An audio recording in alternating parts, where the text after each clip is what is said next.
Bom, pessoal, hoje a mensagem é a 2, tá? Eu convidei a Camila, ela nem sabe do que vai se tratar, a mensagem é uma surpresa, mas eu quero convidar ela, tenho para poder participar e quero ouvir a tua opinião a respeito dessa mensagem que eu quero dividir. Na verdade, eu me sinto numa obrigação de estar aqui e dividir aquilo que a gente vive, né, todos os dias.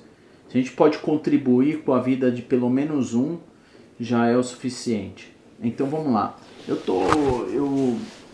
Hoje eu tava, pouco eu já entro no meu Facebook e tinha uma mensagem de 8 anos atrás que eu havia postado e eu tava lendo sobre essa mensagem e vem bem de encontro do que a gente vive e na verdade que a gente já viveu, tá? Nós estamos já há muito tempo juntos, eu queria compartilhar essa mensagem. A mensagem é o seguinte, eu vou estar lendo. Naquela noite, enquanto a minha esposa servia o jantar, eu segurei a sua mão e disse: tenho algo importante para te dizer. Ela se sentou e jantou sem dizer uma palavra. Pude ver o sofrimento em seus olhos. De repente, eu também fiquei sem palavras. No entanto, eu tinha que dizer a ela o que estava pensando. Eu queria o divórcio e abordei o assunto claramente. Ela não parecia irritada pelas minhas palavras e simplesmente perguntou em voz baixa: por quê? Eu evitei respondê-la, ao que me deixou muito brava. Ela jogou os talheres longe e gritou: você não é homem. Naquela noite, nós não conversamos mais. Pude ouvi-la chorando. Eu sabia que ela queria um motivo para o fim do nosso casamento, mas eu não tinha uma surpresa satisfatória para esta pergunta. O meu coração não pertencia a ela mais, e sim a Jane. Eu simplesmente não amava mais. Sentia pena dela.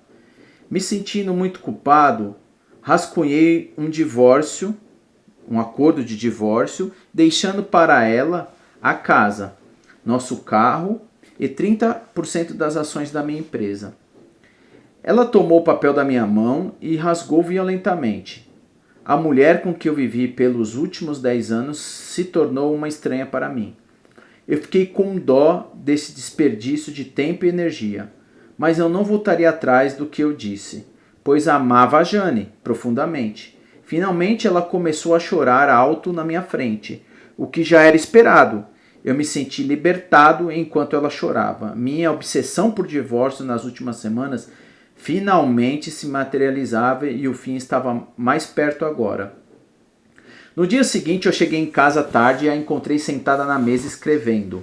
Eu não jantei e fui direto para a cama e dormi imediatamente, pois estava cansado depois de ter passado o dia com a Jane. Quando acordei, no meio da noite, ela ainda estava sentada à mesa escrevendo. Eu a ignorei e voltei a dormir. Na manhã seguinte, ela me apresentou suas condições.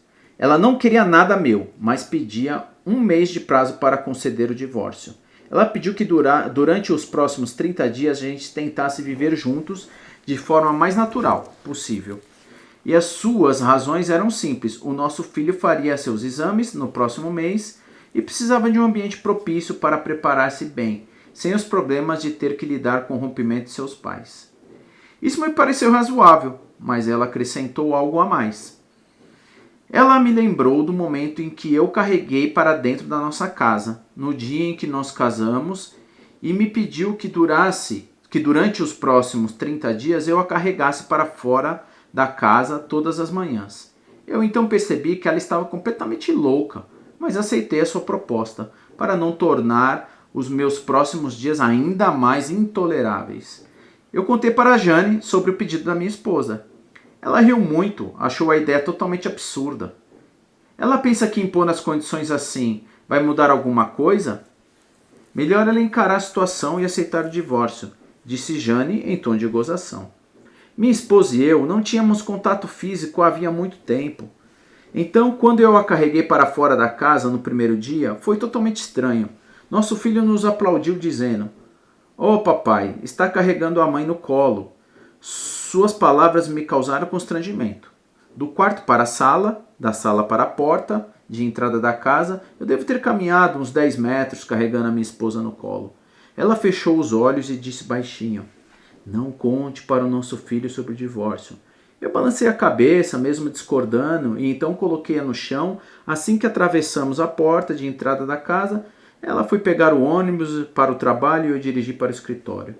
No dia seguinte foi mais fácil para nós dois. Ela se apoiou no meu peito, eu senti o cheiro do perfume que ela usava, e eu então percebi que há muito tempo não prestava atenção a essa mulher. Ela certamente tinha envelhecido nesses últimos 10 anos. Havia rugas no seu rosto, seu cabelo estava ficando fino e grisalho. Nosso casamento teve muito impacto nela. Por alguns segundos cheguei a pensar no que havia feito para ela estar nesse estado. No quarto dia, quando eu a levantei, senti certamente intimidade maior com o corpo dela. Esta mulher havia dedicado 10 anos da vida dela a mim. No quinto dia, a mesma coisa. Eu não disse nada a Jane, mas ficava cada dia mais fácil carregá-la do nosso quarto à porta da casa.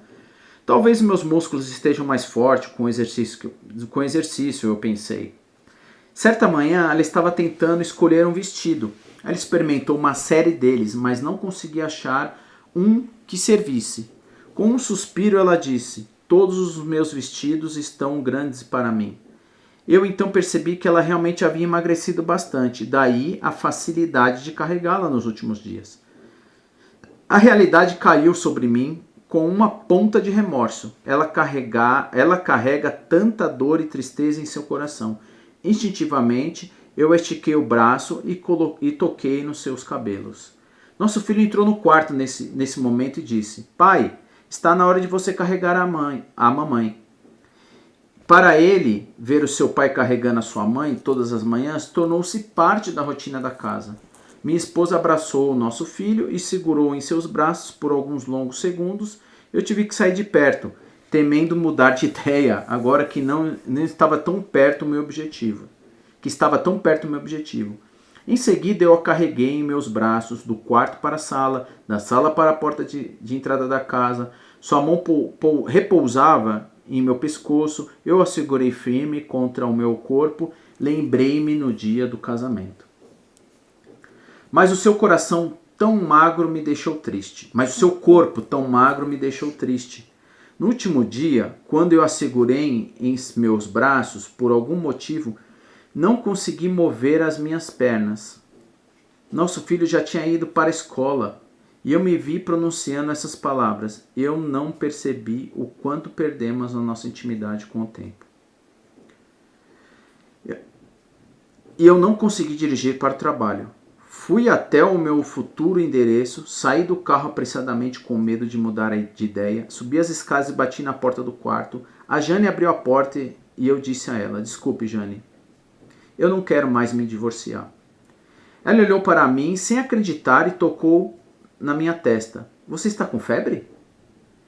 Eu tirei a sua mão da minha testa e repeti: "Desculpe, Jane, eu não vou me divorciar. Meu casamento ficou chato porque nós não soubemos valorizar os pequenos detalhes da nossa vida. E não por falta de amor. Agora eu percebi que desde o dia em que eu carreguei a minha esposa, no dia do nosso casamento para a nossa casa, eu devo segurá-la até que a morte nos separe." A Jane então percebeu que era sério. Me deu um tapa no rosto, bateu a porta na minha cara e eu pude ouvi-la chorando compulsivamente. Eu voltei para o carro e fui trabalhar. Na loja de flores, no caminho de volta para casa, eu comprei um buquê de rosas para minha esposa. Atentamente me perguntou o que eu gostaria de escrever no cartão. O atendente, né? A atendente me perguntou o que eu gostaria de escrever no cartão. Eu sorri e escrevi: "Eu te carreguei em meus braços, todas as manhãs, até que a morte nos separe." Naquela noite, quando eu cheguei em casa com um buquê de flores na mão, com um grande sorriso no rosto, fui direto para o nosso quarto, onde encontrei minha esposa deitada na cama, morta. Minha esposa estava com câncer e vinha se tratando há vários meses, mas eu estava muito ocupado com Jane para perceber que havia algo errado com ela. Ela não sabia que morreria em breve. Ela sabia que morreria em breve e quis poupar o nosso filho dos efeitos de um divórcio e prolongou a nossa vida juntos, proporcionando ao nosso filho a imagem de nós dois juntos todas as manhãs. Pelo menos, aos olhos do meu filho, eu sou um marido carinhoso. Pequenos detalhes de nossa vida são o que realmente contam em um relacionamento. Não é a mansão, carro, propriedades, dinheiro no banco. Esses bens criam um ambiente propício à felicidade, mas não proporciona mais do que conforto. Portanto, encontre tempo para ser amigo de sua esposa, faça pequenas coisas para um para o outro, para mantê-los próximos e íntimos. Tenha um casamento real e feliz. Bom, essa é a mensagem. Não tem uma história, um final feliz, né? Muito triste. Porém, vale muita reflexão. E a reflexão que eu queria deixar aqui, cara, e que eu queria dividir com você hoje, é que hoje nós estamos 27 anos juntos, né? É uma história. E você sempre fala, estamos mais juntos, né? Mais tempo juntos do que separados. Do que separados, né? E foi uma trajetória, né? Essa mensagem é para você e pra gente, né? O que faz a gente estar todos esses anos, o que faz a gente poder cultivar, o que deixa vivo o nosso casamento todos esses anos, inclusive algumas pessoas que nos inspiram, que são exemplos, mas que também pessoas que muitas vezes a gente nem sabe o que está acontecendo agora, que está ouvindo essa mensagem, não sei como está o relacionamento dele. E também essa mensagem, né, que a gente falou, Marcos, essa mensagem é só para aqueles que estão casados? Não. Né? São para aqueles que também estão assistindo e que vão escolher, né, que vão fazer uma escolha. E como deve ser essa escolha. E eu trouxe você aqui para dividir porque hoje a gente teve um dia incrível falando sobre esse assunto. Eu estava refletindo eu li sobre essa mensagem. E a gente entrou e estava ouvindo uma mensagem de casamento, de união. E a gente tem vivido muito tempo junto e temos cultivado grandes momentos. Né? A gente sabe que o casamento realmente é uma relação difícil, porém desafiadora, mas é gostosa. Né? Quando tem uma relação de cultivo, é muito gostoso. E eu me lembro até que recentemente eu mencionei, né, fiz uma palavra para você, até semana passada, né? E eu falei que você era o meu bem mais precioso depois de Deus, né? E de fato, né, a nossa união gerou a nossa família, gerou nossos 2 filhos, porém a gente sabe que os filhos são temporários, né? Eles vão, depois voltam, não sabemos o que vai ser do futuro deles em termos de casamento, de famílias também. É lógico que todo o reflexo, eu acredito, da nossa relação vai refletir na vida deles, né? De alguma forma eles estão aprendendo, né? Como a gente também se espelha muitos em nossos pais, nas pessoas que a gente convive.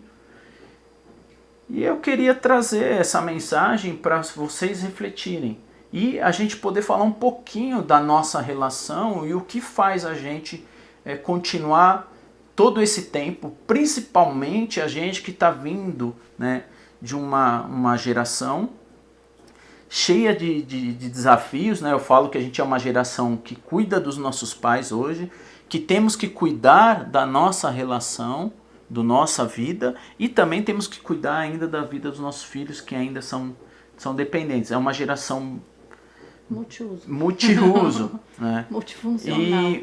E é triste ver que pessoas, né, do nosso convívio, inclusive pessoas que conhecem, sabem dos princípios de Deus, como disse essa mensagem, né, porque a gente fez um compromisso.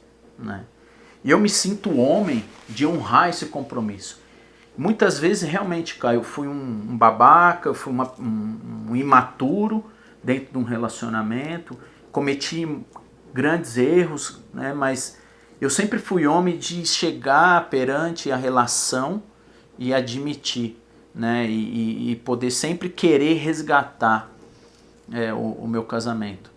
E sempre querer estar junto com os princípios e valores de Deus, né? Isso foi desde o namoro, né? A gente sempre respeitou essa relação íntima, inclusive, né? De relação sexual. A gente sempre se questionou, chorou, pedimos perdão, queremos sempre manter puros, né? Perante a Deus, porque é como a gente ouviu hoje, né, Live?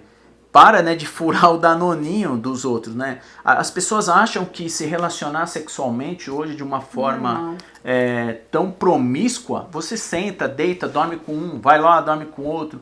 Isso é normal. Tem que fazer o test drive. O test drive antes é uma baita besteira, né?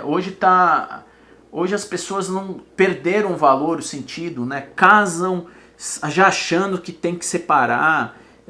Se não der certo, separa. Separa, enfim. E na verdade o casamento, eu acho que a gente tem, certeza que a gente tem que escolher bem. A fase de você testar e ver se vai dar certo, tudo é um namoro, né? Se o namoro deu certo, aí vai pro noivado. O noivado deu certo, acaba em casamento. Mas você pode terminar um namoro, você pode terminar um noivado, mas um casamento é pra sempre. Isso é polêmico nos dias de hoje, mas é assim que a gente pensa. Esses são os nossos valores. Né? E não são os nossos, né, cara? Isso é um princípio da criação, Deus, né? Deus falou que... no que a gente acredita. É o que a gente... não é mensagem nossa, né? A gente, quando... Exatamente. Ninguém casa para poder separar, pelo amor de Deus, pessoal. Isso é uma maior... como você começar uma coisa sabendo que vai ser destruído a qualquer momento. Você vai construir uma casa para depois ela cair. Saber que ela vai cair não tem sentido nenhum, né? E Deus uniu, que o Deus uniu, né? O homem não separa. E quando você, homem, né? Que eu falo, o homem é a cabeça. Deus fala que o homem é a cabeça da relação da família. Né? Para de ser frouxo, para de querer levar uma relação promíscua, uma relação mais ou menos. Para de deixar essa relação de... Você não assumir o papel, né, como homem, como provedor, inclusive, com aquele que cuida, né, aquele que realmente que lidera a casa. Não estou falando de machismo, não, de brutalidade, de imposição. Né? Ao contrário, Deus fala que a gente, né, que Jesus, né, Jesus é a cabeça da igreja, né, é o centro, que a igreja é dele, como o homem está para a família. Então Jesus Jesus amou a gente de tal maneira que entregou, né, a sua vida. E o homem tem que estar também da mesma forma pronto a ponto de se entregar para a família. Né? O quanto você, homem, né, que está pensando em ter uma família e já tem uma família e que foge desse compromisso, né, é por isso que realmente não dá certo o teu casamento. Você não pode fugir desse compromisso. E em todo momento, eu sempre me apresentei como tal para poder acolher e poder estar realmente cuidando da família. E para poder passar essa segurança. E, cara, como você se sente de verdade, de coração, em relação a... O que você acha que tem perdurado toda essa relação, todo esse tempo? Eu acho que primeiro, sempre, né? Que a gente sempre foi... temente a Deus. Deus está no nosso relacionamento em primeiro lugar. Então, acho que isso é o principal. E a segunda coisa, eu acho que é a nossa relação de fato, assim, o cuidado que a gente tem um com o outro, a dedicação, o carinho, o amor, a demonstração disso. Eu acho que isso é o que faz tudo dar certo, né? E muitas vezes a gente sempre escorregou, errou, teve realmente momentos de conflito. Você acredita que esse momento foi justamente quando a gente estava talvez um pouco mais distante, não deixando Sim. os princípios, os valores de Deus participando na nossa vida, né? Eu tenho notado isso. Quando a gente deixa os princípios, os valores de Deus participar na nossa vida, a nossa relação fica mais forte, né? E assim, o que eu digo é cultiva o teu casamento, né? Tenha uma relação íntima, gostosa, leva a sua esposa, cuida dela, leva para sair, leva para viajar, cuida dela, ela é o teu bem mais precioso depois de Deus. A família é algo mais importante para uma sociedade, para o reino de Deus. Como a gente quer que multiplique a mensagem, os princípios e os valores de uma família é realmente tendo ela unida e não deixando uma coisa escrachada como é muitas vezes hoje. Por isso que realmente um relacionamento Gente, rói. sem desculpa, né? Porque a gente às vezes usa a desculpa de que, mas eu não tenho dinheiro, a gente passa por necessidade. Poxa, uma volta no quarteirão de mão dada não custa nenhum dinheiro. Ninguém precisa ter dinheiro para dar uma volta a pé no quarteirão de casa, né? De mão dada. Então isso já basta. Uma boa conversa, um sorriso, um beijinho, um abraço. Comentar sobre o dia, nossa, que dia lindo e aproveitar o passeio, cuidando um do outro, né? Ter o tempo de vocês. Então isso não custa dinheiro nenhum. Passear no parque é de graça, os parques são abertos, a gente tem para onde ir sem precisar gastar, né? É claro que a gente pode também fazer, quem pode fazer, levar para jantar, levar para ir no cinema, no teatro também é válido. Sim. Mas coisas simples agregam mais do que o que custa muito dinheiro às vezes. Verdade. Na maioria das vezes. Eu acho que uma das coisas que a gente sempre participou e ouviu é dê ouvidos, né? Um para o outro, principalmente a mulher, né? Gosta de ser ouvida. Saber, né? o que o outro gosta é importante. Outro, né? E dar ouvidos, né? Para a gente poder e respeitar, né? Parar com esse machismo, né? E é isso, né? O que faz a gente se manter vivo.